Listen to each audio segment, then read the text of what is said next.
বিবাহবিচ্ছেদের ৬ মাস পর জামাল আমাকে ফোন করল। ক্ষমা চাওয়ার জন্য নয়, আমাকে মিস করছে সেটা বলার জন্যও নয়। সে আমাকে ফোন করেছিল তার বিয়ের দাওয়াত দিতে, সেই মহিলার সাথে যার জন্য সে আমাকে প্রতিস্থাপন করেছিল। আমি তখন আমার সদ্যজাত মেয়েকে কোলে নিয়েছিলাম যখন আমি সেই কলের উত্তর দিই। আমি তাকে উত্তর দিলাম যে আমি এইমাত্র সন্তান প্রসব করেছি এবং আমি আসব না। আমি ফোন রেখে দিলাম। আধা ঘণ্টা পর হাসপাতালের আমার ঘরের দরজা দড়াম করে খুলে গেল। সেটা সে ছিল, মুখ ফ্যাকাশে, চোখ আতঙ্কে বড় বড়। সে আমাকে অভিনন্দন জানাতে আসেনি। সে এসেছিল কারণ সে এমন কিছু আবিষ্কার করেছিল যা তাকে ভেতর থেকে ধ্বংস করে দিয়েছিল। আমি বাসমা, আমার বয়স ৩০ বছর। আমি কায়রোর কেন্দ্রস্থলে রামসি স্কোয়ারের কাছে একটি আমদানি রপ্তানি কোম্পানিতে অনুবাদক হিসাবে কাজ করতাম। আমার কাজ ভালো ছিল, বেতন আমার জন্য যথেষ্ট ছিল এবং জীবন স্থিতিশীল ছিল, যতক্ষণ না ৫ বছর আগে আমি জামালকে বিয়ে করি। শুরুতে সব স্বাভাবিক ছিল, নিখুঁত নয় কিন্তু সাধারণ। আমরা হেলিওপোলিসে একটা ছোট ফ্ল্যাটে থাকতাম। রাস্তাটি শান্ত ছিল, প্রতিবেশীরা ভালো ছিল। সে একটি কনস্ট্রাকশন কোম্পানিতে ইঞ্জিনিয়ার হিসাবে কাজ করত। কায়রোর বাইরে প্রজেক্টের কারণে মাঝে মাঝে দিনের পর দিন অনুপস্থিত থাকত। আমি তাকে সন্দেহ করতাম না। কেন সন্দেহ করব? আমি তাকে বিশ্বাস করতাম। কিন্তু বিয়ের ৩ বছর পর সব বদলাতে শুরু করল। সে ঠান্ডা, দূরের মানুষ হয়ে গেল। কথা কম বলত, দৃষ্টি উদাস থাকত। আমি তার কাছাকাছি যাওয়ার চেষ্টা করতাম, জিজ্ঞেস করতাম কোনো সমস্যা আছে কিনা, কিন্তু সে মাথা নাড়ত এবং চলে যেত। তারপর সেই দিনটি এলো। আমি জানতে পারলাম আমি গর্ভবতী। আমি খুব খুশি হয়েছিলাম। ভেবেছিলাম এই খবর আমাদের বৈবাহিক জীবনে প্রাণ ফিরিয়ে আনবে। সন্ধ্যায় আমি তাকে খবরটা দিলাম, তার পছন্দের দোকান থেকে তার পছন্দের ডিনার কুশারি আনার পর। আমি তার সামনে বসলাম, মুখে হাসি নিয়ে তাকে খবরটা বললাম। সে আমার দিকে ঠান্ডা চোখে তাকালো, হাসল না, কিছুই বলল না। পুরো ১ মিনিট পর নিচু গলায় বলল, আমি ডিভোর্স চাই। আমি বিশ্বাস করতে পারছিলাম না যা শুনলাম। আমি জিজ্ঞেস করলাম সে মজা করছে কিনা। সে বলল না। আমি জিজ্ঞেস করলাম কেন। সে বলল আমার প্রতি তার আর কোনো অনুভূতি নেই। আমি তাকে বললাম যে আমাদের একটি সন্তান হতে যাচ্ছে। সে বলল এতে কিছুই বদলাবে না। আমি জায়গা থেকে উঠে দাঁড়ালাম, বুক ধরফর করছিল, হাত কাঁপছিল। আমি জিজ্ঞেস করলাম অন্য কোনো নারী আছে কিনা। সে জানলার দিকে তাকিয়ে আবেগহীন কণ্ঠে বলল, হ্যাঁ, অন্য একজন নারী আছে। আমি ভেঙে পড়লাম, কাঁদলাম, অনুনয় করলাম, বললাম আমি বদলে যাব, আরও ভালো হব, যা বলবে তাই করব। কিন্তু সে সিদ্ধান্ত নিয়ে ফেলেছিল। ১ মাসের মধ্যে সব শেষ হয়ে গেল। কাগজপত্র, আইনজীবী, স্বাক্ষর। সে আমার কাছ থেকে শুধু বিবাহবিচ্ছেদই নেয়নি, আমার আত্মসম্মানও কেড়ে নিয়েছিল। মোহরানার কিছুই আমাকে দেয়নি, বলল গত ৫ বছরে আমাদের পেছনে সব খরচ করে ফেলেছে। আমি তর্ক করিনি। আমি ভেঙে পড়েছিলাম, ক্লান্ত ছিলাম এবং ৩ মাসের গর্ভবতী ছিলাম। আমি শুভ্রাতে আমার মায়ের ছোট ফ্ল্যাটে চলে গেলাম। সংকীর্ণ ঘর, একটি বিছানা, পুরনো আলমারি। মা ঘরে দর্জির কাজ করতেন। আয় সামান্য ছিল। তিনি আমাকে তিরস্কার করেননি, বলেননি যে তিনি আমাকে সতর্ক করেছিলেন। শুধু তার ২ হাত বাড়িয়ে দিলেন এবং আমার সাথে কাঁদলেন। মাসগুলো খুব ভারী ছিল, পেট বড় হচ্ছিল, হৃদয় ছোট হচ্ছিল। ৭ম মাসে আমি কাজ করা বন্ধ করে দিলাম, কারণ গর্ভাবস্থা খুব ক্লান্তিকর ছিল। জামালের কাছ থেকে একটি শব্দও শুনিনি, কোনো ফোন নয়, কোনো মেসেজ নয়, বাচ্চার ব্যাপারে কোনো প্রশ্নও নয়, যেন আমি মারা গেছি এবং আমার সাথে সেও। আমি চেষ্টা করতাম তার কথা না ভাবতে, কিন্তু সে প্রতি রাতে আমার মনের মধ্যে বাস করত। আমি ভাবতাম সে মেয়েটি কে, দেখতে কেমন, তার কি আছে যা আমার নেই। সে কি সত্যিই তাকে ভালোবাসে, নাকি এটা শুধুই একটা ঝোঁক? আমি কোনো উত্তর পাইনি, শুধু প্রশ্নগুলো আমার আত্মাকে কুড়ে কুড়ে খাচ্ছিল। ৯ম মাসে ব্যথা শুরু হলো। মা ট্যাক্সি ডাকলেন। আমরা কাছের এক সরকারি হাসপাতালে গেলাম। করিডোরগুলো ভিড়ে ঠাসা, জীবাণুনাশকের তীব্র গন্ধ, নারীদের চিৎকারে জায়গাটা পূর্ণ। আমি প্রসবকক্ষে একা ঢুকলাম। হাত ধরার মতো কোনো স্বামী নেই, বাইরে অপেক্ষা করার মতো কেউ নেই, শুধু আমার বৃদ্ধ মা ছাড়া, যিনি করিডোরে প্লাস্টিকের চেয়ারে বসেছিলেন। ব্যথা অসহ্য ছিল, ঘণ্টার পর ঘণ্টা চিৎকার আর কান্না। কিন্তু শেষে একটা ছোট্ট কান্না শুনলাম। আমার মেয়ে, তাকে প্রথমবার দেখলাম, ছোট, লাল, উচ্চস্বরে কাঁদছে। নার্স তাকে কোলে নিয়ে আমার বুকে রাখল। আমি এমন কিছু অনুভব করলাম যা গত কয়েক মাসে অনুভব করিনি। আশার মতো কিছু একটা। আমি তার নাম দিলাম হানা, কারণ আমি চেয়েছিলাম সে এই নিষ্ঠুর পৃথিবীতে আমার সুখের একমাত্র উৎস হোক। প্রসবের পর আমাকে একটা ছোট ঘরে নিয়ে যাওয়া হলো। লোহার খাট, প্লাস্টিকের পর্দা আমাকে পাশের বিছানার অন্য মহিলার থেকে আলাদা করে রেখেছিল। আলো কম, বাতাস ভারী। মা ঢুকলেন, আমার কপালে চুমু খেলেন, ছলছল চোখে হানার দিকে তাকিয়ে বললেন সে দেখতে আমার মতো। আমি ক্লান্ত হাসি হাসলাম। আমি জানতাম না যে এই মুহূর্তটিই ঝড়ের আগে আমার শেষ শান্তির মুহূর্ত হবে। পরদিন দুপুরে আমি বিছানায় বসেছিলাম। হানা আমার কোলে ঘুমাচ্ছিল, সাদা ছোট কম্বলে মোড়ানো। মা কাছের রেস্তোরাঁ থেকে আমার জন্য স্যুপ আনতে নিচে গিয়েছিলেন। ঘরটা শান্ত, শুধু হানার হালকা নিঃশ্বাসের শব্দ। হঠাৎ আমার ফোন বেজে উঠল। স্ক্রিনে তাকালাম। জামাল। আমার বুক কেঁপে উঠল। এতদিন পর এখন কেন ফোন করছে? দ্বিধা করলাম, তারপর ধরলাম। তার গলা পরিষ্কার, শান্ত ছিল, যেন আবহাওয়া নিয়ে কথা বলছে। সে বলল, বাসমা, আমি 1 সপ্তাহ পর বিয়ে করছি। আমি চাই তুমি বিয়েতে এসো। তুমি সেখানে থাকলে আমার খুব ভালো লাগবে। আমি জমে গেলাম, কথা বলতে পারছিলাম না। মনে হলো আমার বুকে পাথর পড়েছে। সে আমাকে তার বিয়ের দাওয়াত দিচ্ছে, সেই মহিলার সাথে যে আমার জীবন ধ্বংস করেছে। সে বলল, বাসমা, আছো? অবশেষে আমার গলার স্বর বের হলো, ভাঙা ও কর্কশ। আমি বললাম, আমি গতকাল মা হয়েছি। তোমার মেয়ে এখানে আমার কোলে। আমি তোমার বিয়েতে আসব না। ওপাশ থেকে নিস্তব্ধতা। হানার ব্যাপারে কিছুই বলল না, কোনো অভিনন্দন নয়, কোনো প্রশ্ন নয়, শুধু নীরবতা। তারপর সে ঠান্ডা গলায় বলল, বুঝলাম। আমি জোরে ফোনটা কেটে দিলাম। হাত কাঁপছিল, আমার অনিচ্ছায় গাল বেয়ে জল গড়িয়ে পড়ছিল। আমি ভাবিনি এরপর কি হবে। ভেবেছিলাম কলটা শেষ, জামাল তার জীবন নিয়ে থাকবে এবং আমাকে অবশেষে শান্তিতে থাকতে দেবে। কিন্তু আধা ঘন্টা পর করিডোরে দ্রুত পায়ের শব্দ শুনলাম, আমার ঘরের বাইরে। তারপর দরজার দড়াম করে খুলে গেল। কেউ নক করল না, অনুমতি নিল না। সে ঢুকল যেন কোনো ভূতকে তাড়া করছে। মাথা তুলে দেখলাম জামাল দরজায় দাঁড়িয়ে, হাঁপাচ্ছে, মুখ ফ্যাকাশে, চোখ অস্বাভাবিকভাবে খোলা। সে আমার দিকে তাকালো, তারপর আমার কোলে, হানার দিকে, আবার আমার দিকে। তার মুখ সামান্য খোলা, যেন কিছু বলতে চায়, কিন্তু শব্দগুলো গলায় আটকে আছে। আমি নিচু গলায় বললাম, কি চাও? এখানে কেন এসেছ? সে উত্তর দিল না। বিছানার দিকে 2 পা এগিয়ে এলো, তারপর থামল। তার হাত কাঁপছিল। আমি বললাম, জামাল, এখান থেকে বের হও, আমি তোমাকে দেখতে চাই না। সে নড়ল না, শুধু হানার দিকে তাকিয়ে রইল। তারপর রুদ্ধ গলায় বলল, কখন জন্মেছে? ঠিক কখন? আমি তার দিকে তীক্ষ্ণ দৃষ্টিতে তাকালাম। বললাম, গতকাল সন্ধ্যায়। কেন? সে খুব কষ্টে ঢোক গিলল, জিজ্ঞেস করল, কয়টার সময়? আমি রাগী গলায় বললাম, 7:30টায়। এসব কি প্রশ্ন? সে কপালে হাত রাখল, যেন চিন্তা করার চেষ্টা করছে বা ভেঙে না পড়ার চেষ্টা করছে। সে বলল, হাসপাতাল? এটা কোন হাসপাতাল? আমি বললাম, শুভ্রার সরকারি হাসপাতাল। কেন? সে উত্তর দিল না। হঠাৎ ঘুরে ঘর থেকে বেরিয়ে গেল, যেই গতিতে এসেছিল সেই গতিতেই। করিডোরে তার পায়ের শব্দ দূরে চলে যেতে শুনলাম। সেই দরজাটা জোরে বন্ধ করল, শব্দে হানা নড়ে উঠল। আমি আলতো করে তার পিঠে হাত বুলিয়ে দিলাম, যতক্ষণ না সে আবার শান্ত হল। আমি একা বসে রইলাম, বুক ধরফর করছে, মাথা এলোমেলো। এটা কি ছিল? কেন এসেছিল? কেন এত আতঙ্ক নিয়ে জন্মের সময় জিজ্ঞেস করল? আমি বুঝলাম না। নিজেকে শান্ত করার চেষ্টা করলাম। হয়তো সে অপরাধবোধ অনুভব করেছে, হয়তো তার মেয়েকে দেখতে চেয়েছিল, কিন্তু তার চোখে যা ছিল তা স্বাভাবিক ছিল না। সেটা অপরাধবোধ ছিল না, সেটা ছিল খাঁটি ভয়। 10 মিনিট পর মা ফিরে এলেন, হাতে কাগজের ব্যাগ, যাতে গরম সুপের বাটি। তিনি হাসি মুখে ঢুকলেন, কিন্তু আমার মুখ দেখে তার হাসি মিলিয়ে গেল।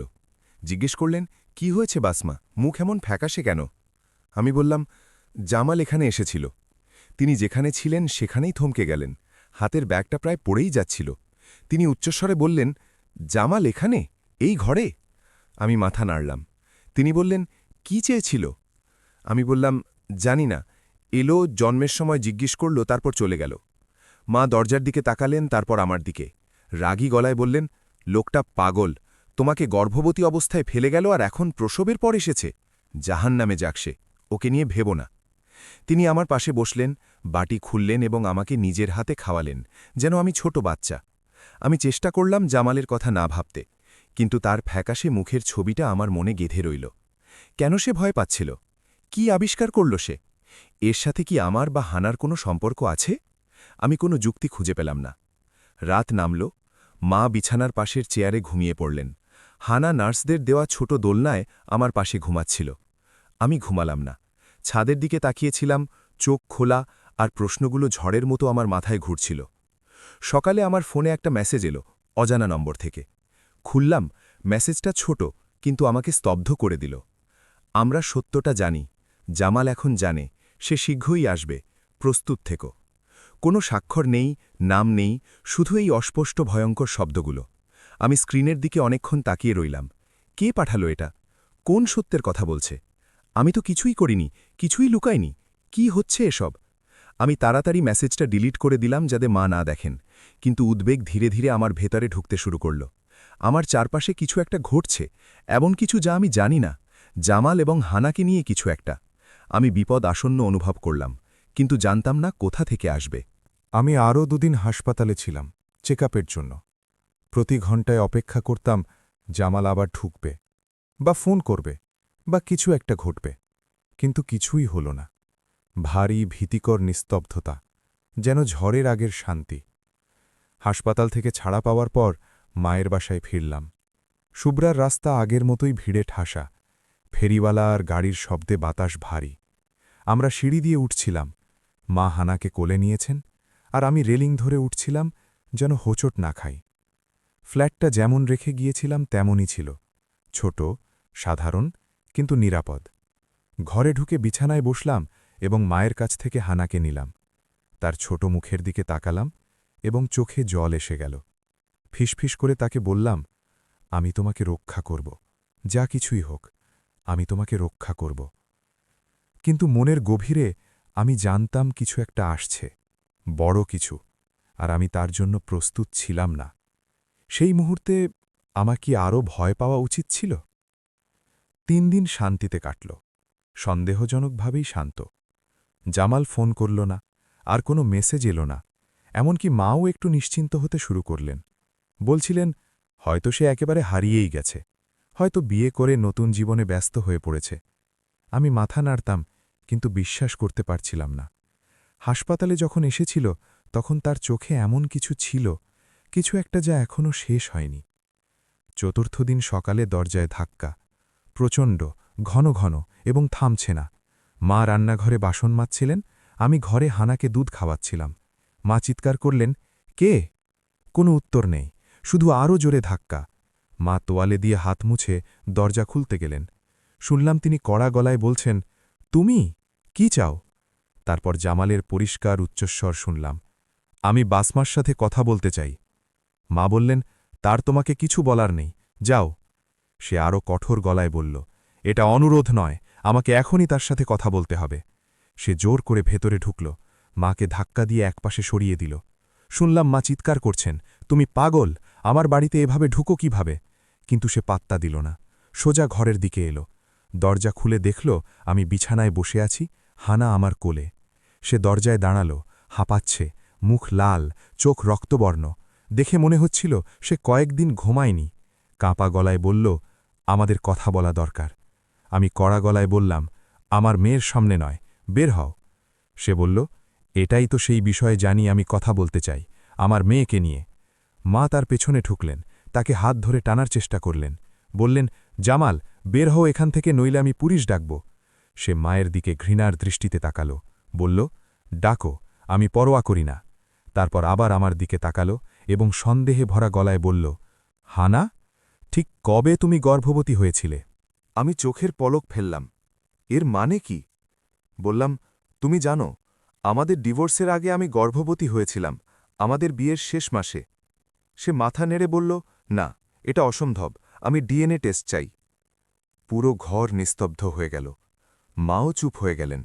এমনকি হানাও যেন উত্তেজনা অনুভব করে দুধ খাওয়া বন্ধ করে ওপরের দিকে তাকাল। আমি ধীরে ধীরে বললাম, তুমি কি চাইলে? সে বলল, আমি ডিএনএ টেস্ট চাই, আমি নিশ্চিত হতে চাই হানা সত্যি আমার মেয়ে কিনা। আমি ফেটে পড়লাম, চিৎকার করে বললাম, তুমি আমাকে সন্দেহ করো? তুমি যে আমার সাথে প্রতারণা করেছ, তুমি যে আমাকে গর্ভবতী অবস্থায় ফেলে গেছ, আর তুমি আমাকে সন্দেহ করো? সে ঠান্ডা গলায় বলল, আমি তোমাকে সন্দেহ করছি না, আমি নিশ্চিত হানা আমার মেয়ে নয়। মনে হলো আমার পায়ের নিচের মাটি সরে গেছে। মায়ের দিকে তাকালাম, তিনি হতভম্ব হয়ে দাঁড়িয়ে আছেন, মুখ খোলা, কথা বলতে পারছেন না। আবার জামালের দিকে তাকালাম, রুদ্ধ গলায় বললাম, তুমি পাগল, তুমি মস্তিষ্ক হারিয়ে ফেলেছ, হানা তোমার মেয়ে, আমার জীবনে তুমি ছাড়া অন্য কোনো পুরুষ ছিল না। সে পকেট থেকে ফোন বের করতে করতে বলল, তাহলে টেস্ট করতে তোমার আপত্তি থাকবে না, আমি এখনই তাকে নিয়ে কাছের ল্যাবে যাব। শরীরের ব্যথা উপেক্ষা করে আমি বিছানা থেকে লাফিয়ে নামলাম। আমি তার আর হানার মাঝখানে দাঁড়ালাম।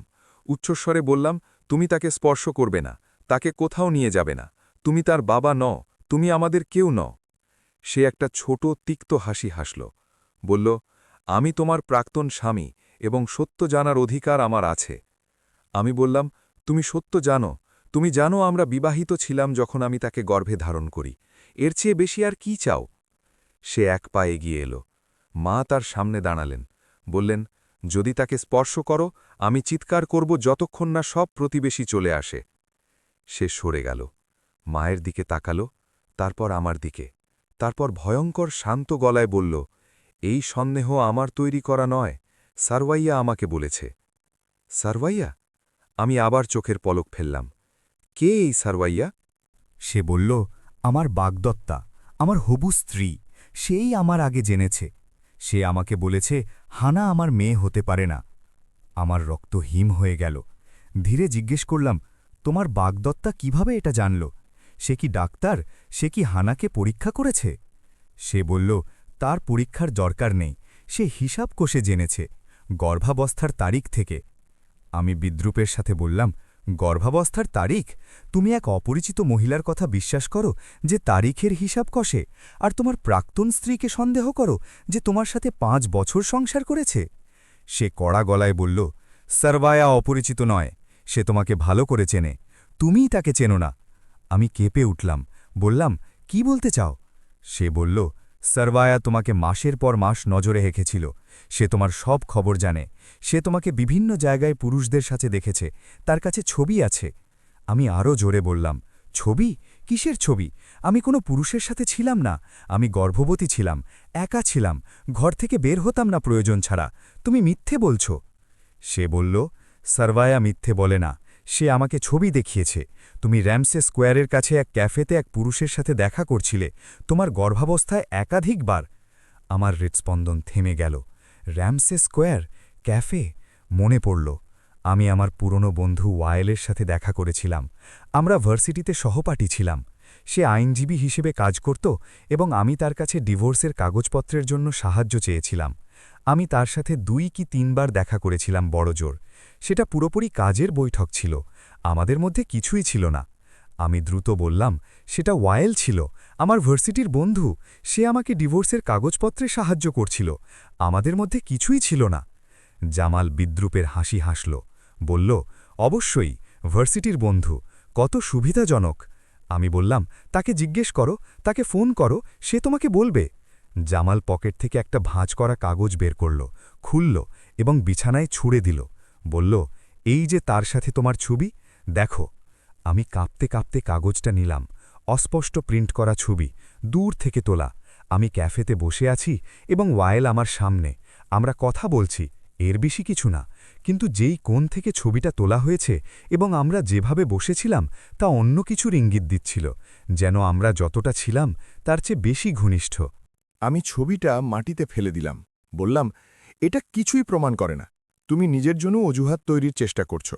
তুমি হানার বাবা হতে চাও না, কারণ তুমি সারওয়াইয়ার সাথে নতুন জীবন শুরু করতে চাও, এটাই সব। সে আমার দিকে অনেকক্ষণ তাকিয়ে রইল, তারপর নিচু গলায় বলল, যদি তুমি এতই আত্মবিশ্বাসী হও তাহলে টেস্ট করো, প্রমাণ করো যে আমি ভুল। আমি বললাম, আমি কোনো টেস্ট করব না, আমি বা হানা কেউই না।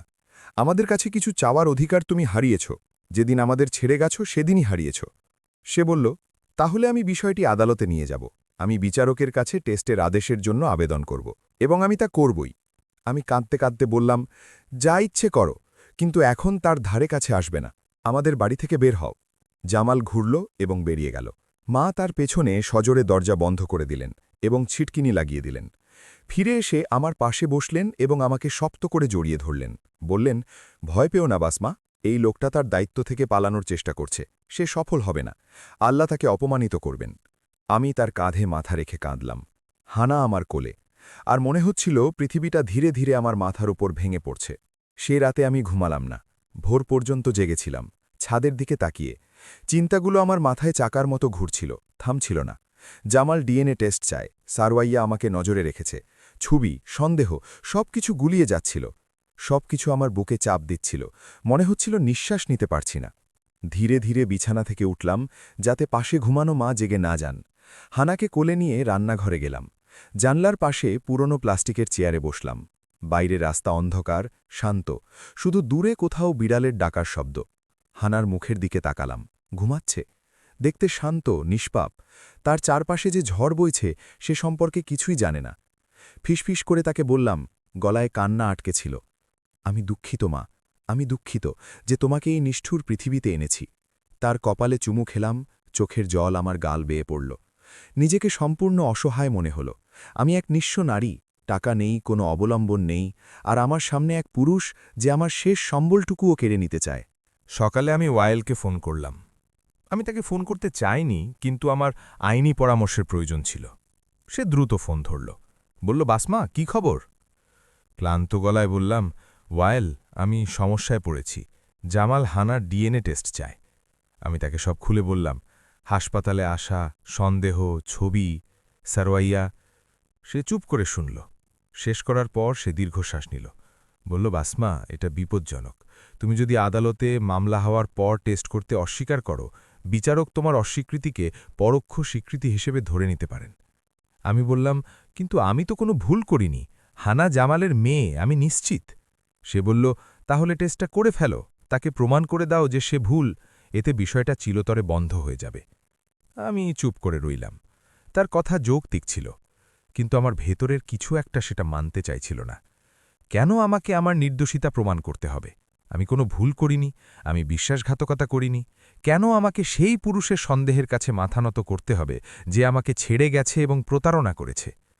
বললাম, ওয়াইল, আমি ভেবে দেখব, ধন্যবাদ। ফোন রেখে দীর্ঘক্ষণ চুপ করে বসে রইলাম। 2 দিন পর পারিবারিক আদালত থেকে অফিসিয়াল নোটিশ এলো। জামাল হানার পিতৃত্ব প্রমাণ বা বাতিলের মামলা করেছে। 1 সপ্তাহ পর প্রথম শুনানি। মা কাগজটা পড়লেন, রাগে তার মুখ লাল হয়ে গেল। বললেন, তোর লোকটা, ওর এত সাহস কিভাবে হয়? আমি তোমার সাথে আদালতে যাব এবং সবার সামনে ওকে জুতোপেটা করব। আমি ক্লান্তভাবে বললাম, মা, এতে কোনো লাভ হবে না। আদালত প্রমাণ চায়, কেলেকারি নয়। তিনি বললেন, প্রমাণ তো তোমার কাছেই আছে। তুমি তার বিবাহিত স্ত্রী ছিলে, এটাই যথেষ্ট। আমি বললাম, কিন্তু সে বলছে গর্ভাবস্থায় আমি অন্য পুরুষদের সাথে দেখা করেছি, তার কাছে ছবি আছে। মা কড়া গলায় বললেন, জাল ছবি বা ভুলভাবে তোলা ছবি, তুমি কিছু করনি, আমি তার সাক্ষী। নিচু গলায় বললাম, কিন্তু বিচারক মায়ের সাক্ষ্য বিশ্বাস করবেন না, বলবে তিনি পক্ষপাতমূলক। চারপাশ থেকে ঘেরাও অনুভব করলাম।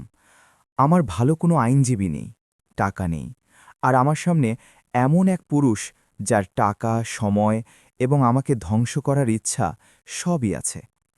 আমি হার মেনে নেওয়ার কথা ভাবলাম। শুধু এই যুদ্ধ শেষ করার জন্য টেস্টটা করার কথা ভাবলাম। কিন্তু আমার ভেতরের একটা কণ্ঠস্বর বলছিল, না, হার মেনো না, তাকে এই সহজ জয় দিও না। তৃতীয় দিন আমি ঘরে বসেছিলাম। দরজায় হালকা টোকা পড়ল। মা খুললেন। একজন মহিলা দরজার সামনে দাঁড়িয়ে। আগে কখনো দেখিনি। লম্বা, ছিপছিপে, কালো জিলবাব পরা, চুল কালো হিজাবে ঢাকা। মা জিজ্ঞেস করলেন, কে আপনি? মহিলাটি শান্ত গলায় বললেন, আমি মিরভাত, জামালের আগের প্রতিবেশী। আমি বাসমার সাথে কথা বলতে চাই।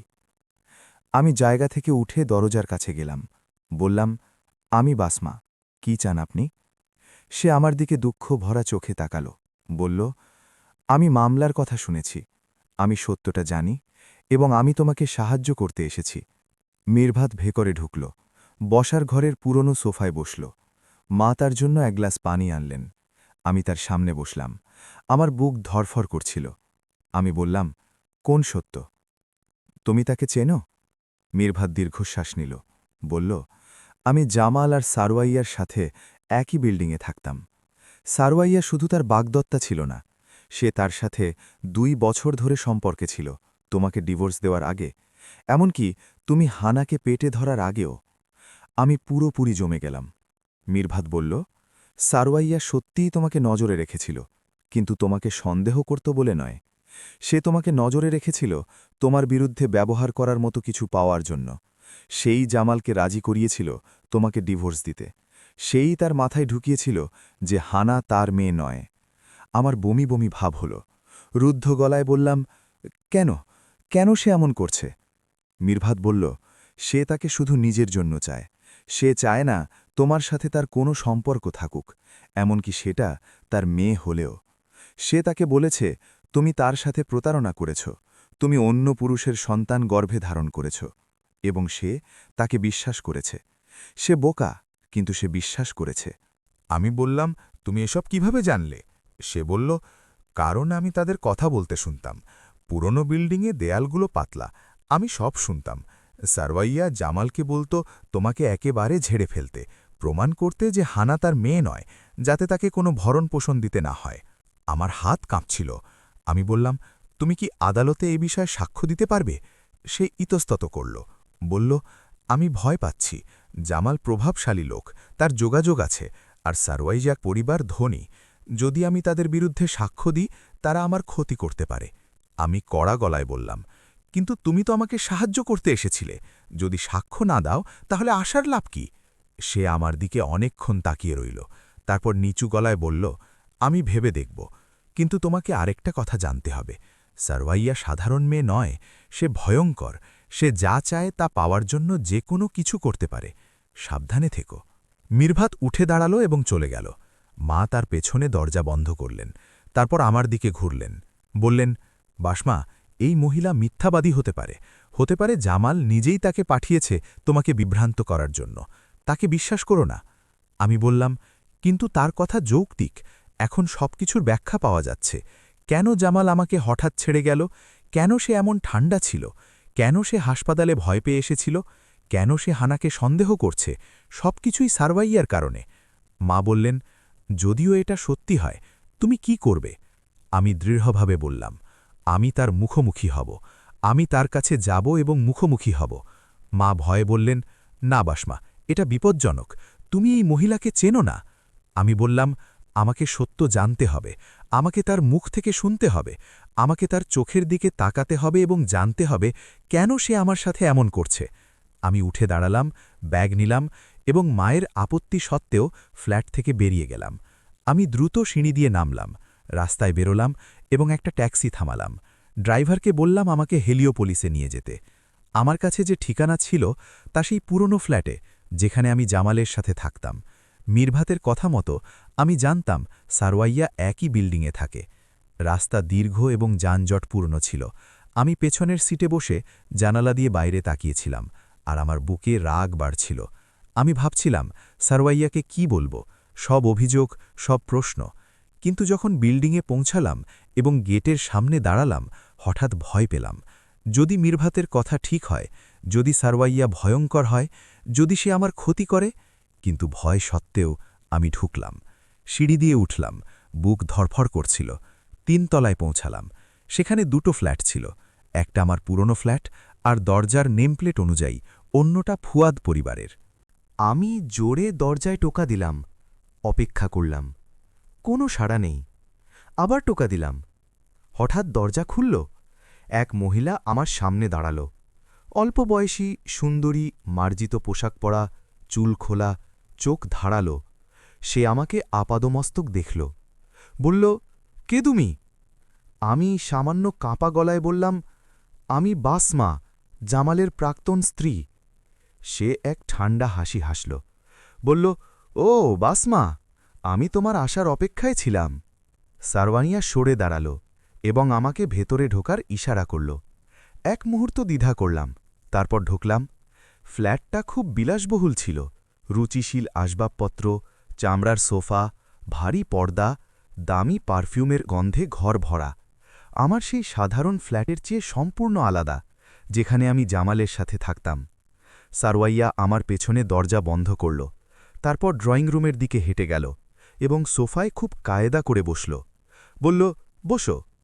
আমি তার সামনের একটা চেয়ারের কোণায় বসলাম। শরীর শক্ত হয়েছিল, হাত মুষ্টিবদ্ধ। সে বিদ্রূপের হাসি দিয়ে বলল, আমার মুখোমুখি হতে এসেছ? জিজ্ঞাসা করতে এসেছ কেন আমি তোমার সাথে এমন করছি? আমি উত্তর দিলাম না, শুধু তার দিকে তাকিয়ে রইলাম। সে বলল, তোমার সময় বাঁচিয়ে দিচ্ছি এবং বলছি, আমি তোমার সাথে কিছু করছি না, আমি শুধু জামালকে তার অতীতের ভুলগুলো থেকে রক্ষা করছি। আমি নিচু গলায় বললাম, অতীতের ভুল? আমি কোনো ভুল ছিলাম না, আমি তার স্ত্রী ছিলাম। সে একটা ছোট শুকনো হাসি হাসল, বলল, তুমি স্ত্রী ছিলে, কিন্তু তার জন্যে উপযুক্ত স্ত্রী ছিলে না। জামালের এমন এক নারীর প্রয়োজন যে তার সমপর্যায়ের, যে তাকে বোঝে, তাকে সমর্থন দেয়, তাকে উপরে তোলে। শুভ্রার কোনো সাধারণ মেয়ে নয়, যে অনুবাদক হিসেবে কাজ করে আর ফ্ল্যাটের ভাড়া দিতে হিমশিম খায়। অপমান আমার মুখে জ্বালা ধরাল। রাগে বললাম, আমি সাধারণ ছিলাম না, আমি তাকে ভালোবাসতাম, সব কিছুতে তার পাশে থাকতাম, তার জন্য ত্যাগ স্বীকার করতাম। সারওয়াইয়া উদাসীনভাবে বলল, ভালোবাসা যথেষ্ট নয় সোনা, টাকা আর অবস্থানই আসল, আর আমার দুটোই আছে। আমি জায়গা থেকে উঠে দাঁড়ালাম, তার কাছে গিয়ে উচ্চস্বরে বললাম, তুমিই তাকে রাজি করিয়েছ আমাকে ডিভোর্স দিতে, তুমিই তার মাথায় হানার ব্যাপারে সন্দেহ ঢুকিয়েছ। সে শান্তভাবে আমার দিকে তাকাল, কোনো অনুভূতি ছাড়াই। বলল, হ্যাঁ আমি করেছি, কারণ হানা একটা সমস্যা। যদি জামাল প্রমাণ পায় যে সে তার মেয়ে, তাহলে তাকে প্রতি মাসে তোমাকে ভরণপোষণ দিতে হবে, আর আমি চাই না তার টাকার একটা পয়সাও তোমার কাছে যাক। আমি সবটা আমার নিজের জন্য এবং আমাদের ভবিষ্যতের জন্য চাই। তুমি শেষ, হানাকেও শেষ হতে হবে। আমি আমার সর্বশক্তি দিয়ে তাকে থাপ্পড় মারলাম। আমার হাতের তালু তার গালে আঘাত করল এবং শব্দটা ঘরে প্রতিধ্বনিত হল। সারওয়াইয়া এক মুহূর্তের জন্য জমে গেল, তার চোখ বিস্ময়ে বড় হয়ে গেল। তারপর সে হাত তুলল এবং ধীরে ধীরে গাল স্পর্শ করল। খুনে দৃষ্টিতে আমার দিকে তাকিয়ে রাগে কাঁপতে থাকা নিচু গলায় বলল, এর জন্য তুমি পস্তাবে?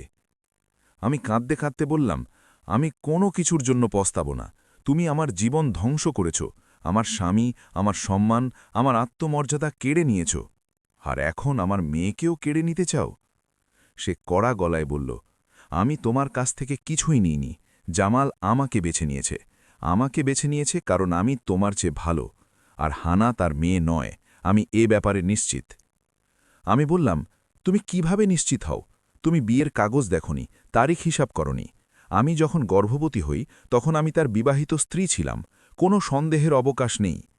সে শয়তানি হাসি দিয়ে বলল, তারিখ জাল করা যায়, কাগজ জাল করা যায়, কিন্তু সত্য লুকোনো যায় না, আর আমার কাছে প্রমাণ আছে যে হানা তার মেয়ে নয়। আমি দ্রুত বললাম, কিসের প্রমাণ? দেখাও আমাকে। সে বলল, আদালতে দেখাবো, বিচারকের সামনে, সবার সামনে, আর তুমি অপজস্থ হবে। আমি তার আরও কাছে গেলাম, রুদ্ধ গলায় বললাম, কেন কেন আমাকে এতটা ঘৃণা করো? আমি তোমার কোনো ক্ষতি করিনি, আমি তোমাকে চিনতামও না, কেন আমাকে ধ্বংস করছ?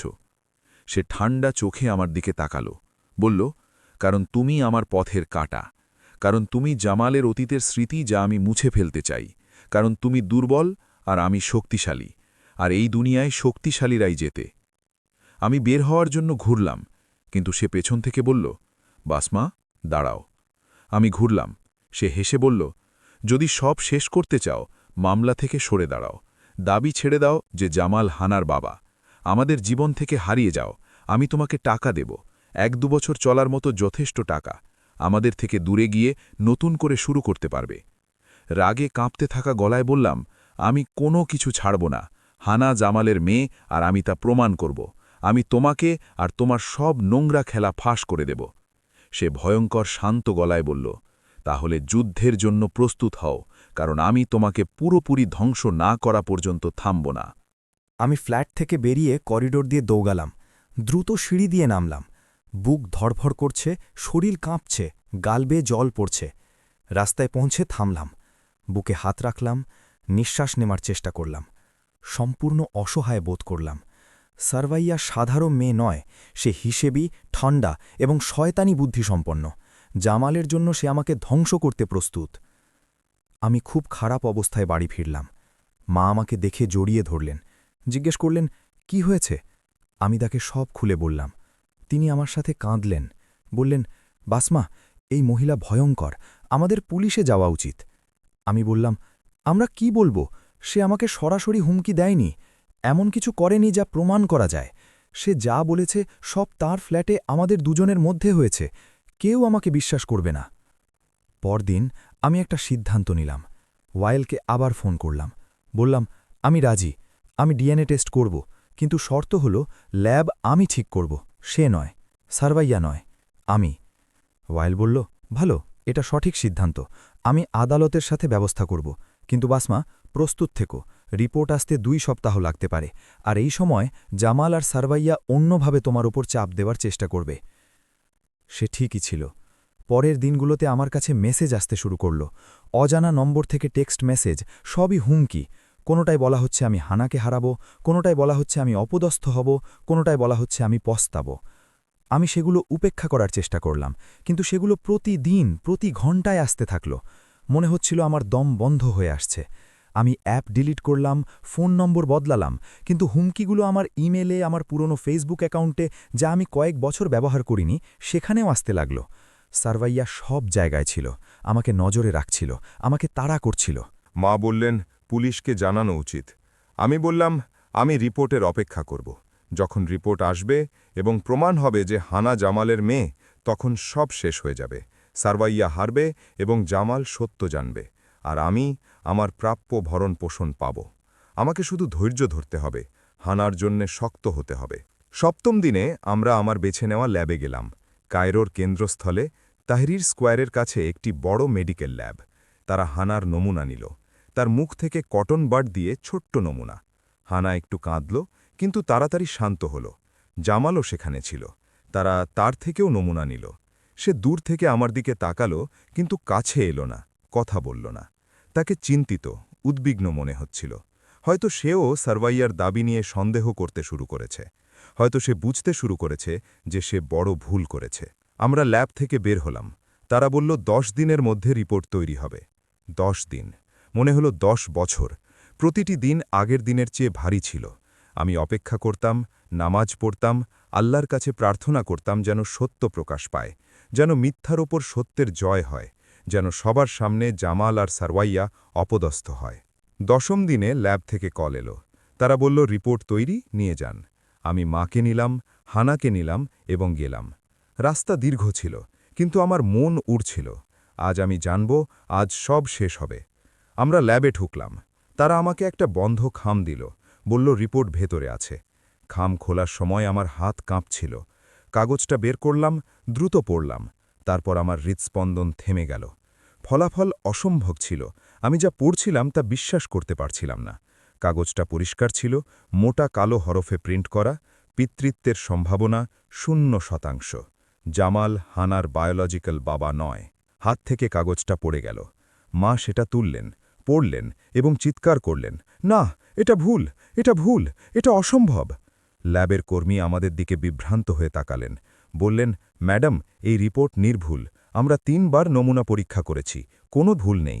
আমি রুদ্ধ গলায় বললাম, কিন্তু এটা অযৌক্তিক, আমার জীবনে জামাল ছাড়া আর কোনো পুরুষ ছিল না, রিপোর্ট এমন হয় কি করে? কর্মীটি ভদ্রভাবে বললেন, আমি দুঃখিত, কিন্তু টেস্ট মিথ্যে বলে না।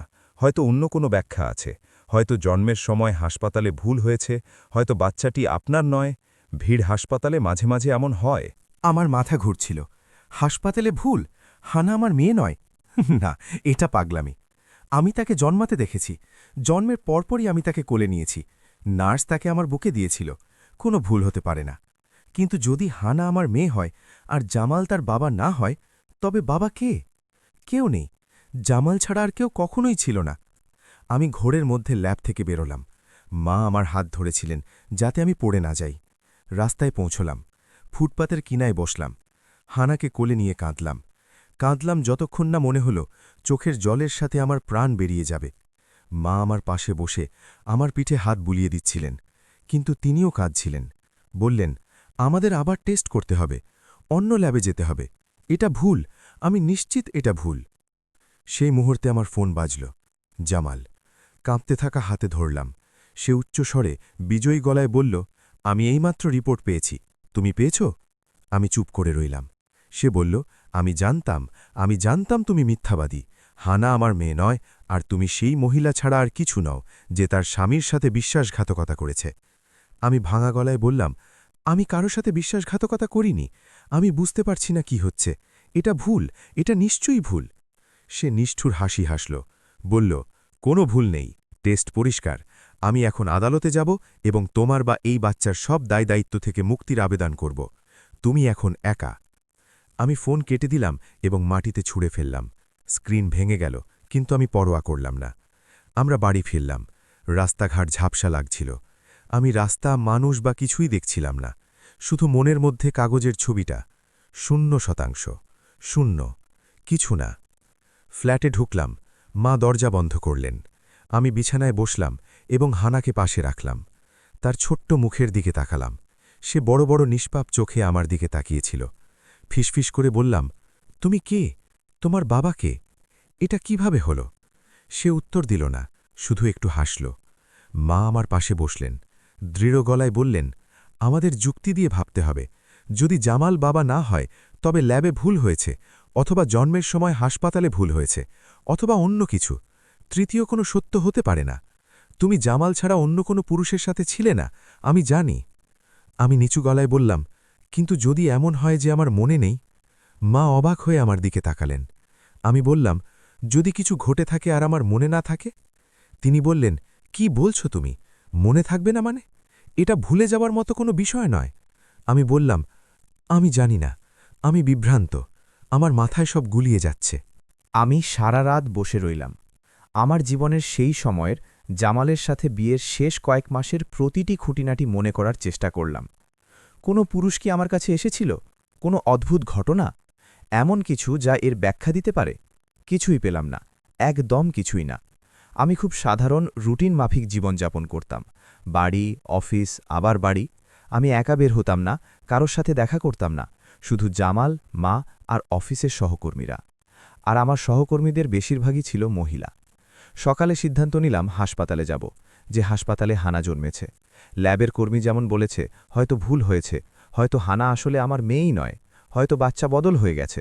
খবরে এমন শুনেছি। আমি একা গেলাম, হানাকে মায়ের কাছে রেখে। হাসপাতালে পৌঁছে প্রসূতি বিভাগের ইনচার্জের সাথে দেখা করতে চাইলাম। এক বয়স্ক লোক এলেন, মোটা চশমা, ক্লান্ত মুখ। জিজ্ঞেস করলেন, হ্যাঁ, কিভাবে সাহায্য করতে পারি? আমি তাকে পরিস্থিতি বোঝালাম। জন্ম, বাচ্চা, টেস্ট, রিপোর্ট। তিনি মনোযোগ দিয়ে শুনলেন। তারপর বললেন, এটা অসম্ভব, আমাদের খুব কড়া নিয়ম আছে। জন্মের পরপরই প্রতিটি বাচ্চার হাতে মেটালের ব্রেসলেট পরানো হয়। ব্রেসলেটে নম্বর থাকে এবং সেই নম্বর মায়ের ফাইলের সাথে মেলানো থাকে। বাচ্চা বদল হওয়া সম্ভব নয়। আমি বললাম, কিন্তু হয়তো ভুল হয়েছে, হয়তো ব্রেসলেট পড়ে গেছে, হয়তো কোনো নার্স ভুল করেছে। তিনি দৃঢ়ভাবে বললেন, না, আমি ২০ বছর ধরে এখানে কাজ করছি, এমন ভুল কখনো হয়নি।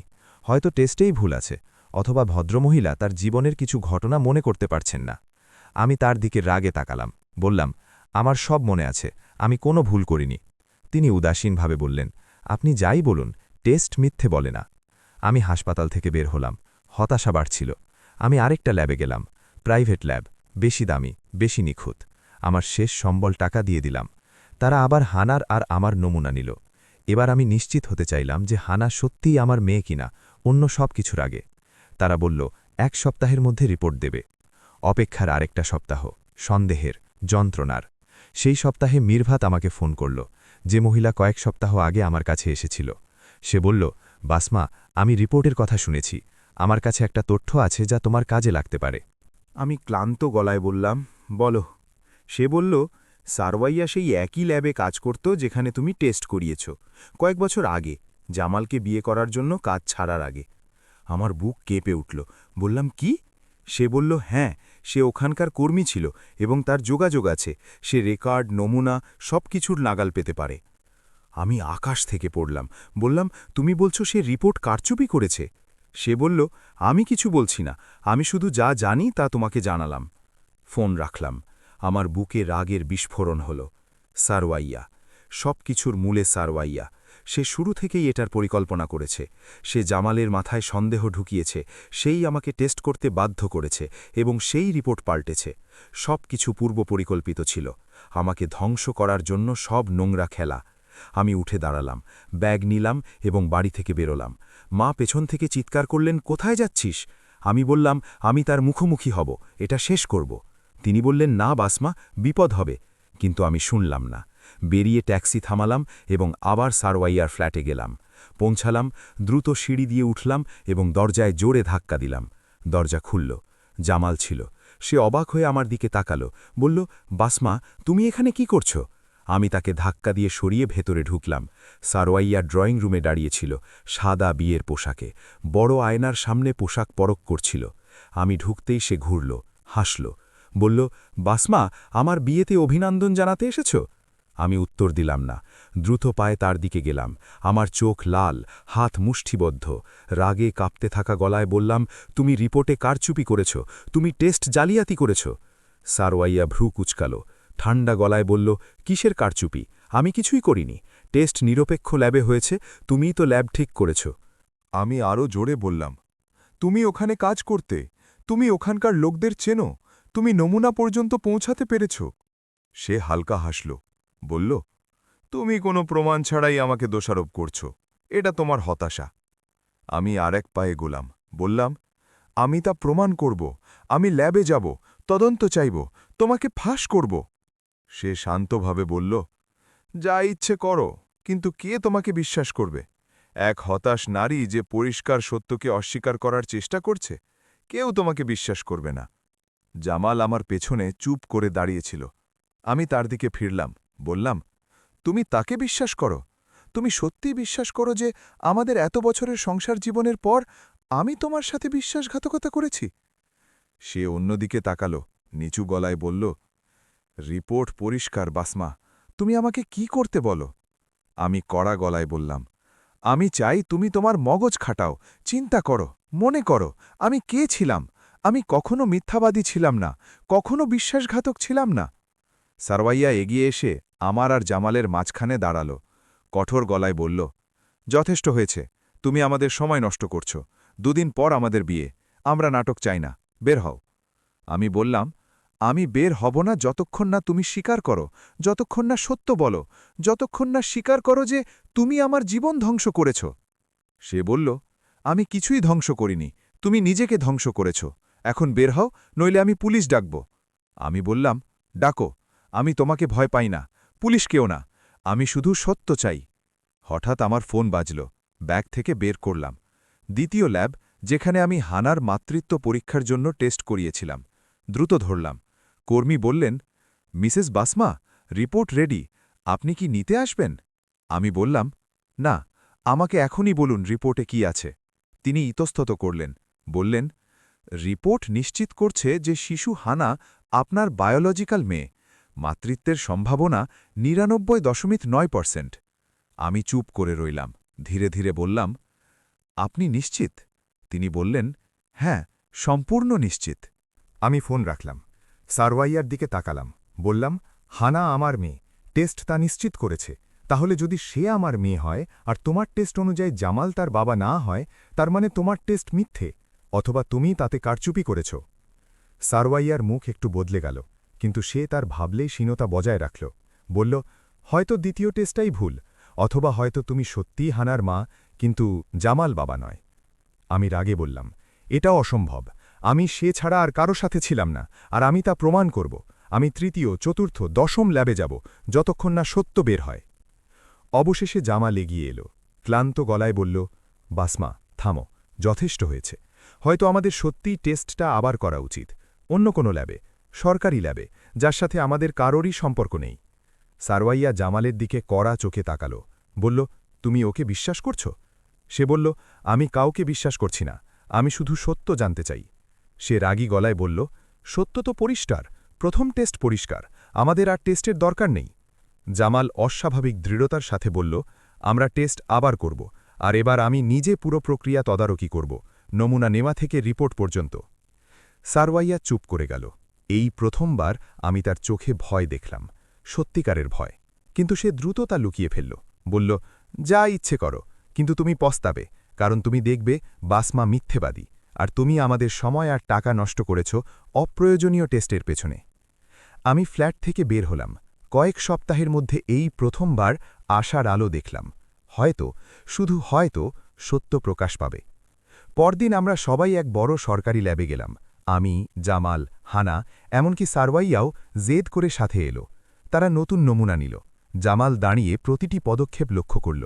দেখল কিভাবে তারা হানার নমুনা নিল, কিভাবে জীবাণুমুক্ত টিউবে রাখল, কিভাবে তার ওপর নম্বর লিখল, কিভাবে ল্যাবে ঢোকাল। সে ভুল বা কারচুপির কোনো সুযোগই রাখল না। তারা বলল 5 দিনের মধ্যে রিপোর্ট পাওয়া যাবে।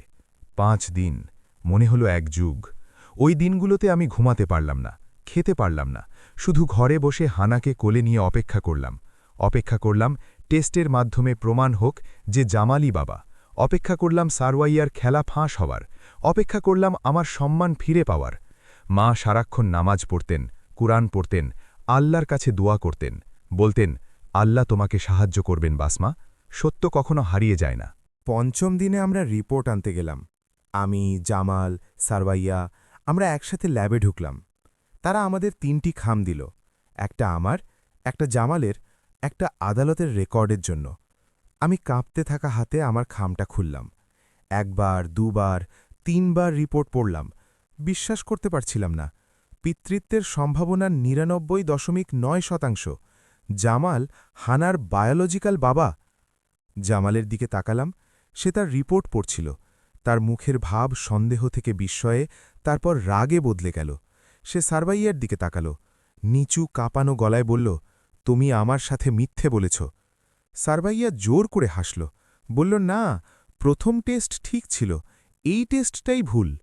জামাল আরও জোরে বলল, এটা সরকারি টেস্ট, আমি নিজের দাঁড়িয়ে দেখেছি, কোনো ভুল নেই, তুমি মিথ্যে বলেছ, তুমি প্রথম টেস্টে কারচুপি করেছ।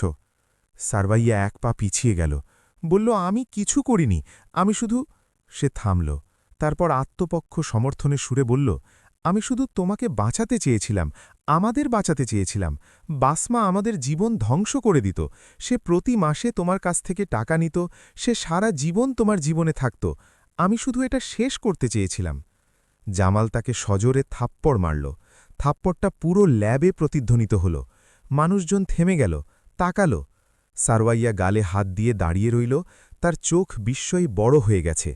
জামাল ঘৃণার সাথে বলল, তুমি সব ধ্বংস করেছ, তুমি আমাকে ভাবতে বাধ্য করেছ যে আমার স্ত্রী বিশ্বাসঘাতক, তুমি আমাকে আমার মেয়েকে সন্দেহ করতে বাধ্য করেছ, তুমি আমাকে এক নিরপরাধ নারীর বিরুদ্ধে যুদ্ধে মাসগুলো নষ্ট করিয়েছ। কে তুমি যে এমনটা করলে? সারওয়াইয়া কাঁদল, বলল, আমি এটা করেছি কারণ আমি তোমাকে ভালোবাসি, কারণ আমি তোমাকে নিজের জন্য চাই। সে ঘৃণার সাথে বলল, তুমি ভালোবাসার মানে জানো না, তুমি শুধু স্বার্থপরতা আর মিথ্যা জানো। সে আমার দিকে ঘুরল, অনেকক্ষণ আমার দিকে তাকিয়ে রইল, তারপর রুদ্ধ গলায় বলল, বাসমা, আমি দুঃখিত, আমি খুবই দুঃখিত। আমি জানতাম না কি বলবো, শুধু তার দিকে তাকিয়ে রইলাম। সে বলল, আমি বোকা ছিলাম, আমি তাকে বিশ্বাস করেছিলাম, আমি তার সব মিথ্যা বিশ্বাস করেছি আর তোমাকে কষ্ট দিয়েছি, তোমার জীবনের সবচেয়ে কঠিন সময়ে তোমাকে কষ্ট দিয়েছি। আমি ক্ষমার যোগ্য নই, কিন্তু আমি দুঃখিত। তার চোখ দিয়ে জল পড়ছিল। আমি ঠান্ডা গলায় বললাম, তুমি ঠিক বলেছ, ক্ষমা, তুমি আমার জীবন ধ্বংস করেছ, আমাকে গর্ভবতী অবস্থায় ফেলে গেছ, আমাকে সন্দেহ করেছ, আমাকে বিশ্বাসঘাতকতার অপবাদ দিয়েছ, আর এসব কিছু এক মিথ্যেবাদী নারীর কারণে। তুমি দুর্বল, তুমি কাপুরুষ, আর আমি তোমাকে আর দেখতে চাই না। আমি ল্যাব থেকে বের হলাম, হানাকে কোলে নিয়ে। অন্য হাতের রিপোর্ট। মা বাইরে আমার জন্য অপেক্ষা করছিলেন। যখন তিনি আমার মুখ দেখলেন, তিনি বুঝতে পারলেন। তিনি আমাকে শক্ত করে জড়িয়ে ধরলেন এবং কাঁদলেন। বললেন, আলহামদুলিল্লাহ, আলহামদুলিল্লাহ। আমরা বাড়ি ফিরলাম, আর মাসগুলোর মধ্যে এই প্রথমবার মনে হল আমি নিঃশ্বাস নিতে পারছি। সত্য প্রকাশের পরের দিনগুলো অদ্ভুত ছিল। আমি বিজয় অনুভব করলাম, কিন্তু সেটা ছিল এক তিক্ত বিজয়। হ্যাঁ, আমি নির্দোষ প্রমাণিত হয়েছি। হ্যাঁ, সারওয়াইয়ার খেলা ফাঁস হয়েছে, কিন্তু এর দাম ছিল অনেক চড়া। মাসের পর মাস যন্ত্রণা, অপমান, সন্দেহ, আর এমন এক সম্পর্ক যার কখনো ঠিক হবে না, তা ধ্বংস হয়ে গেছে। প্রথম দিনগুলোতে জামাল আমার সাথে যোগাযোগ করার অনেক চেষ্টা করল। সে মেসেজ পাঠালো, বাড়িতে আসার চেষ্টা করল। আমি তার সব চেষ্টা প্রত্যাখ্যান করলাম। আমি ওয়াইলের মাধ্যমে তাকে জানালাম যে আমি শুধু হানার প্রাপ্য ভরণপোষণ চাই, আর অন্য কিছু না। আমি তাকে দেখতে চাই না, তার কথা শুনতে চাই না, তার অজুহাত চাই না। আদালত আমার পক্ষে রায় দিল। জামাল বাধ্য থাকল হানার জন্য প্রতি মাসে ভরণপোষণ দিতে, যতক্ষণ না সে বড় হয়। টাকার পরিমাণটা ভালো ছিল, আমার সম্মানের সাথে বাঁচার জন্য এবং আমার মেয়েকে সম্মানের সাথে বড় করার জন্য যথেষ্ট ছিল। অন্যদিকে সারবাইয়া তার কর্মফল ভোগ করল। জামাল সাথে সাথে বিয়ে বাতিল করল। সে আর তার ফোন ধরত না। আর যখন সে তার কাছে আসার চেষ্টা করল, সে তাকে মানহানি ও জালিয়াতির মামলার হুমকি দিল। সে তার জীবন এবং আমাদের জীবন থেকে হারিয়ে গেল। পরে শুনেছিলাম সে কায়রো ছেড়ে অন্য শহরে চলে গেছে। আমি জানি না কোথায়, আর আমি পরোয়াও করি না। আর আমি ধীরে ধীরে ধৈর্যের সাথে আমার জীবন নতুন করে গড়তে শুরু করলাম। আমি অনুবাদক হিসেবে কাজে ফিরলাম। শুরুটা কঠিন ছিল, কারণ বিরতিটা দীর্ঘ ছিল। কিন্তু আমার পুরনো ম্যানেজার রশিদ, একজন ভালো মানুষ, আমাকে সুযোগ দিলেন। শুরুতে আমি বাড়ি থেকে কাজ করতাম, দলিল, চুক্তি, চিঠিপত্র অনুবাদ করতাম। বেতন খুব বেশি ছিল না, কিন্তু হানার ভরণপোষণের সাথে মিলিয়ে তা যথেষ্ট ছিল। আমার কাজের সময় মা আমাকে হানা দেখাশোনায় সাহায্য করতেন। তিনি তার দ্বিতীয় মা ছিলেন, বরং অনেক সময় প্রথম মাই ছিলেন। হানা বড় হল, হামাগুড়ি দিতে শুরু করল, হাঁটতে শিখল, প্রথম কথা বলতে শিখল। মা ছিল তার বলা প্রথম শব্দ। যখন আমি সেটা শুনলাম তখন কাঁদলাম। খুশিতে কাঁদলাম, আবার দুঃখেও। খুশি কারণ সে আমার সাথে আছে, আর দুঃখ কারণ তার বাবা নেই। মৃত্যু বা ভ্রমণের কারণে নয়, বরং তার নিজের পছন্দের কারণে। সে তার স্ত্রীকে বিশ্বাস করার বদলে মিথ্যা বিশ্বাস করা বেছে নিয়েছিল। সে দাম দিয়েছে, কিন্তু আমি তার চেয়ে বড় দাম দিয়েছি। শুরুতে জামাল হানার জীবনের অংশ হওয়ার চেষ্টা করেছিল। সে দেখা করার অনুমতি চাইল, দেখার অধিকার চাইল। আমি রাজি হলাম, কিন্তু শর্ত সাপেক্ষে। দেখা হবে পাবলিক প্লেসে, মায়ের উপস্থিতিতে। আমি তাকে একা মেয়েকে নিতে দেওয়ার জন্য প্রস্তুত ছিলাম না। আমি তাকে আর বিশ্বাস করতে পারছিলাম না। প্রথম দিকের দেখাগুলোতে সে লজ্জিত আর নার্ভাস থাকত। হানাকে খুব সাবধানে কোলে নিত, যেন সে ভেঙে যাবে। নিচু গলায় তার সাথে কথা বলত। সে চেষ্টা করত, কিন্তু হানা ছোট ছিল, তাকে চিনত না, তার সাথে অভ্যস্ত ছিল না। সে তাকে কোলে নিলেই কাঁদত, আমার দিকে হাত বাড়িয়ে দিত, শুধু আমাকে চাইত। সময়ের সাথে সাথে দেখা করা কমে গেল। জামাল তার কাজ আর নতুন জীবন নিয়ে ব্যস্ত হয়ে পড়ল। ফোন করা কমে গেল, দেখা করার তারিখ পেছাতে লাগল, তারপর বাতিল হতে লাগল। শেষে সে পুরোপুরি বন্ধ করে দিল। সে একটা ছোট মেসেজ পাঠালো, যেখানে বলল যে তার মনে হয় তার উপস্থিতি হানাকে উপকারের চেয়ে বিভ্রান্তই বেশি করছে। সে ভরণ পোষণ দিতে থাকবে, কিন্তু তার জীবন থেকে দূরে থাকবে, যতক্ষণ না সে বড় হয়, যতক্ষণ না সে বুঝতে শেখে। আমি সেই মেসেজের উত্তর দিইনি, শুধু ডিলিট করে দিয়েছিলাম। একদিন শেষ টেস্টের 1 বছর পর মিরবাতের কাছ থেকে একটা মেসেজ পেলাম। সেই মহিলা যে আমাকে সারভায়ার চাল সম্পর্কে জানিয়েছিল। সে বলল সে আমার সাথে দেখা করতে চায়। আমি রাজি হলাম। আমরা শহরের কেন্দ্রে একটা ছোট ক্যাফেতে দেখা করলাম। আমি তার সামনে বসলাম আর আমরা চা অর্ডার করলাম। সে বলল, বাসমা, আমি তোমার খোঁজ নিতে চাইছিলাম। শুনলাম সব ভালোয় ভালোয় শেষ হয়েছে। আমি বললাম, শেষ হয়েছে, হ্যাঁ, কিন্তু ভালোয় ভালোয় না, শুধু শেষ হয়েছে। সে বিষণ্ণ হাসি হাসল, বলল, আমি বুঝতে পারছি। তারপর জিজ্ঞেস করল, তুমি কি জামালকে ক্ষমা করেছ? আমি কিছুক্ষণ চুপ করে রইলাম। বললাম, না, আর আমার মনে হয় না আমি কখনো তাকে ক্ষমা করব। সে যা করেছে তা ক্ষমার অযোগ্য। সে বলল, ক্ষমা করলে মন হালকা হয়। আমি বললাম, হয়তো, কিন্তু আমি এখনও প্রস্তুত নই। জীবন চলতে লাগল। হানা বড় হল, কিন্ডারগার্টেনে ভর্তি হল। সে খুব বুদ্ধিমতী, সুন্দরী আর প্রাণবন্ত শিশু ছিল। সে তার বাবার ব্যাপারে খুব একটা জিজ্ঞেস করত না, শুধু একবার বা দুবার। সে বলেছিল, মা, বাবা কোথায়? আমি তাকে বললাম, বাবা ব্যস্ত, কিন্তু তিনি তোমাকে ভালোবাসেন। আমি মিথ্যে বলেছিলাম। আমি জানি না সে তাকে ভালোবাসে কিনা, কিন্তু আমি চাইনি সে কোনো অভাব বা শূন্যতা অনুভব করুক। আমি চেয়েছিলাম সে শক্তিশালী, আত্মবিশ্বাসী আর সুখী হয়ে বড় হোক, এমনকি যদি তার জন্য আমাকে মিথ্যেও বলতে হয়। আর আমি আর বিয়ের কথা ভাবিনি। আমি আমার জীবনে অন্য কোনো পুরুষ চাই না। আমি চাই না আবার কাউকে বিশ্বাস করতে গিয়ে ঠকতে। আমি শুধু আমার মেয়েকে বড় করতে চাই, কাজ করতে চাই, শান্তিতে আর সাধারণভাবে বাঁচতে চাই, কোনো নাটক ছাড়া, কোনো কষ্ট ছাড়া। কিন্তু মাঝে মাঝে দীর্ঘ রাতে যখন হানা আর মা ঘুমিয়ে পড়েন, আমি একা বসে ছাদের দিকে তাকিয়ে ভাবি, যদি জামাল শুরু থেকেই আমাকে বিশ্বাস করত, যদি সে সারবাইয়াকে তার জীবনে ঢুকতে না দিত, যদি সে আমার জন্য, আমাদের সংসারের জন্য লড়াই করত, আমরা কি এখন একটা পরিবার হতাম? হানা কি তার বাবা মায়ের সাথে একসাথে বড় হতো? আমি জানি না, আর কখনো জানবও না, কারণ অতীত ফিরে আসে না, আর আমরা যে ভুলগুলো করি তা আমাদের এমন ক্ষত দেয় যা মোছা যায় না। ল্যাবের সেই দিনের পর 5 বছর কেটে গেছে, যেদিন সত্য প্রকাশ পেয়েছিল। হানা এখন 7 বছরের, স্কুলে যায়, ছবি আঁকতে আর বই পড়তে ভালোবাসে, খুব হাসে। আমি মাঝে মাঝে তার দিকে তাকাই আর অবাক হই কিভাবে এত কষ্টের ভেতর থেকে এত পবিত্রতা বেরিয়ে এলো।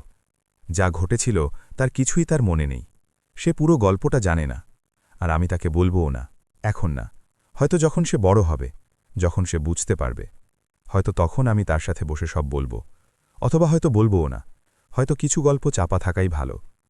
মা গত বছর মারা গেছেন, ঘুমের মধ্যে শান্তভাবে কোনো কষ্ট ছাড়াই মারা গেছেন। তার বয়স 70 পার হয়েছিল এবং শেষ দিনগুলোতে বার্ধক্য তাকে কাবু করে ফেলেছিল। তিনি আমাকে বলতেন, আমি শান্তিতে আছি বাসমা, তুমি এখন শক্তিশালী, হানা ভালো আছে, আমি নিশ্চিন্তে যেতে পারি। তিনি মারা গেলে আমি কেঁদেছিলাম, দিনের পর দিন কেঁদেছিলাম, কিন্তু আমি এক ধরনের শান্তিও অনুভব করেছিলাম। তিনি তার জীবন জিয়েছেন, অনেক কষ্ট করেছেন, আর শেষে শান্তিতে বিদায় নিয়েছেন। আমি প্রতিদিন তার জন্য দোয়া করি আর তাকে ধন্যবাদ দিই, কারণ তিনি আমার পাশে দাঁড়িয়েছিলেন যখন আর কেউ ছিল না। জামালকে আমি কয়েক বছর দেখিনি।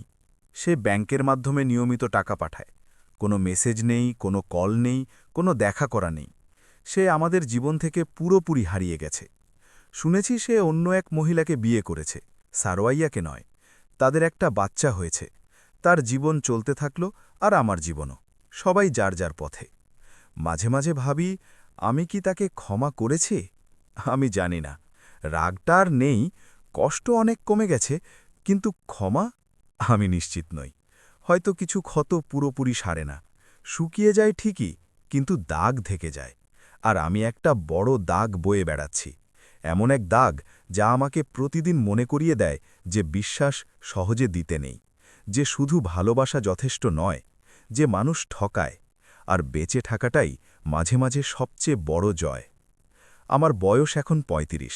আমি আমার নিজের টাকায় ভাড়া করা একটা ছোট ফ্ল্যাটে থাকি, একটা বড় অনুবাদ সংস্থায় কাজ করি।